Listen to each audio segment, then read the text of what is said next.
All right, Goldwing people. I saw a lot of talk and stuff like that about the Goldstrike handlebar grips for Honda Goldwing. So I decided to get them. They're $100, and you get two of them, one for each side, of course. And the way these go on, they go on the outside or go over your current existing grip. The only thing you have to do is take the end cap off of the old one, which is really easy. It's a Phillips head screw. So if you're thinking about getting these, I put my hands on it. Now I feel like I'm really holding on to something instead of that real skinny grip. And I believe I can relax my hand better on a thicker grip than the skinnier one. So check these out.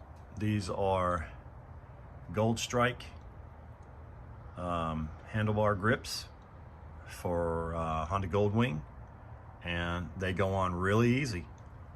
So the way you do it is that underneath here is a couple of Allen keys that go in here. You just pull this rubber back.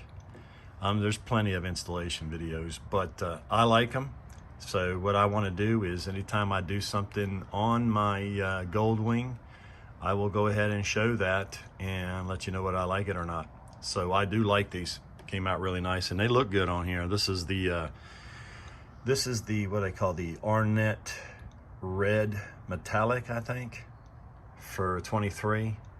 So they're only doing these in like two colors, the Arnett Red, and this is actually a two-tone bike. You got this color red right here.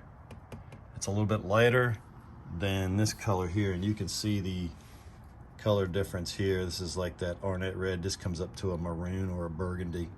Very nice color, very nice paint. So anyway, I don't want to go down a rabbit hole about the bike, but these are the Goldstrike handlebar, hand grips for Honda Goldwing. And this is on a 2023. Hope this helps you.